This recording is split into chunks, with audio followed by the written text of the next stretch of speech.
What's going on, YouTube? It's your boy Jeremy Wormy, and I'm coming at you with a video. I know I've been putting out very few videos this week. I'm sorry, but that's a story for another time. But right now we're talking Ahsoka and Disney as a whole because, well, actually Star Wars as a whole.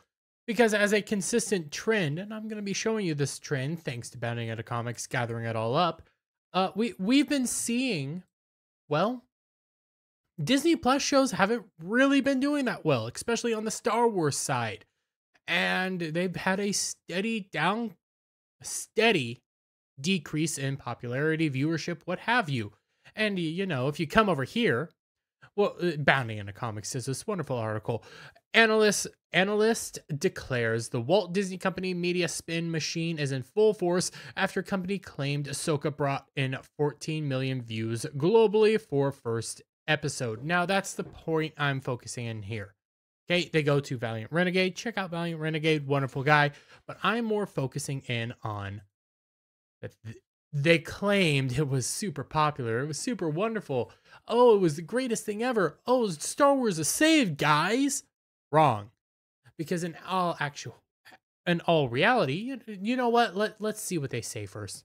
The official StarWars.com website announced in a blog post, Lucasfilm and the Walt Disney Company are thrilled and humbled to announce that Part 1 of Ahsoka, Master and Apprentice, was the most watched title in Disney Plus this past week. The debut episode garnered 14 million views, making this series number one globally on the streaming platform.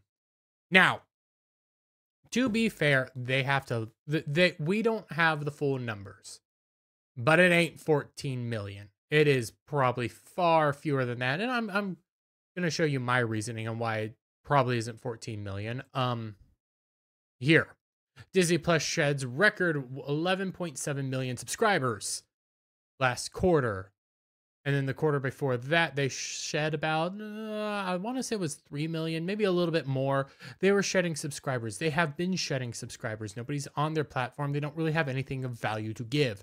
So saying that 14 million people watch this show is a spin, obviously.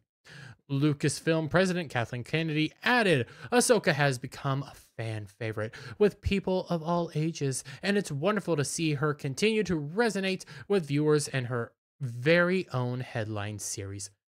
So, yes, she is a fan favorite. She has been several people's favorite. I know Jeremy, Geeks and Gamers, loves Ahsoka. I know my buddy Jed, Hollywood Scholar, loves Ahsoka.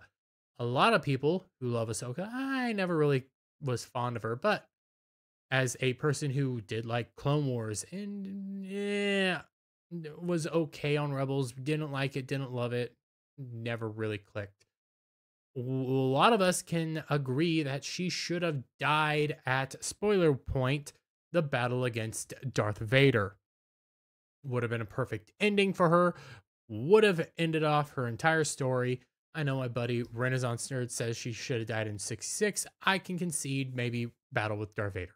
I like that ending. After that, she should not be around because she's, yeah. This doesn't make sense. How is she still alive? How is she still active? You were there in the Clone Wars, and now you're here. Yeah.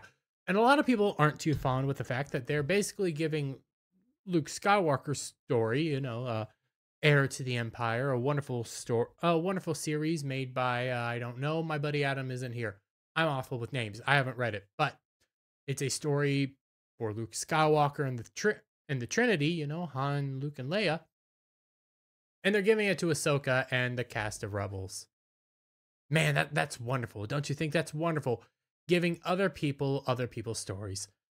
I want to recognize the fantastic work done by our creative team, led by Dave Filoni and Jon Favreau. Oh, the saviors of Star Wars, guys. The saviors. Dave Filoni has a hard-on for Ahsoka, by the way, and it's kind of creepy considering he created Ahsoka, but that's a story for another time. The incredible cast led by Rosario Dawson and our talented crew, and on behalf of the team and of Lucasfilm, we give our thanks to all our fans who have been with Ahsoka on every step of her journey, and to all those who are just learning about her now in Ahsoka on Disney Plus, she added. I'm pretty sure if you're watching Ahsoka for the first time without, like, this is your first introduction to the character, you're completely lost. In part, my friend, green-haired anti-liberal, has watched neither Clone Wars nor Rebels and is completely lost on who the heck this character is and who all these characters are. So it's not very helpful, now is it? But we're going to move on. They said $14 million, and I'm jumping around right now. Stupid thing. It's more 14 million viewers, right?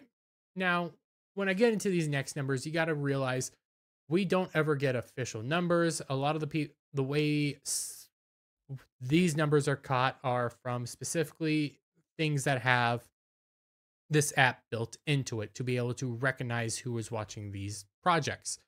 Samba TV. Samba TV, in order to get its numbers, like I just said, you have to have the Samba app in your TV. I think it might be in your Roku sticks and stuff like that. Don't know if it's on your PC or Xbox or PlayStation or however else you might watch this. So you have to take that into account. But according to Samba TV, the latest new hashtag Star Wars series, Ahsoka, finally hit screens with 1.2 million US households watching over its first 6 days. This is similar to viewers of Andor premiere season and slightly lower than The Mandalorian's 3rd season premiere over its first 6 days. Why am I pointing that out? Why am I focusing in on that? Because we have seen a steady decline in viewership of Star Wars properties on Disney Plus and Disney Star Wars as a whole. When you get over here, this season 3 of Mandalorian, 1.6 million viewers, has more viewers over its first 6 days than Ahsoka. But we're not done there. We scroll down here. You come over here to The Mandalorian season 2 had 2.8 million viewers in the US its first 6 days, and Book of Boba Fett had 1.5 million. Come down here to Obi-Wan, 2.14 million its first 6 days. All of these, even Mandalorian Season 2, the only reason Mandalorian Season 2 was highly regarded was for the member berries of Luke coming in at the end. All of these, though, have seen a steady decline in viewership over these first season premieres, these first introductions to any of these characters. And I'm not surprised because it's becoming garbage after garbage after garbage. Here's more slop, here's more slop, here's more slop. Eventually, people are going to be like, I'm checking out. Even for a fan favorite character like Ahsoka, I am not shocked that people are not interacting with this project anymore. I'm not. Why should I be shocked? Why should I ever think that anything else is going to happen? Because I saw those first 2 episodes. I'm about to watch episode 3 here in a little bit.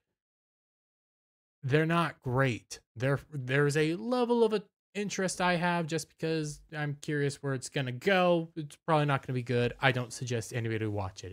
It's that bad. But on that note, guys, please, if you like this video, give it a thumbs up, share it out with friends, hit that subscribe button, hit that notification bell for every time I put out a new video and go live, guys. And I'll see you all on the next one. Bye for now.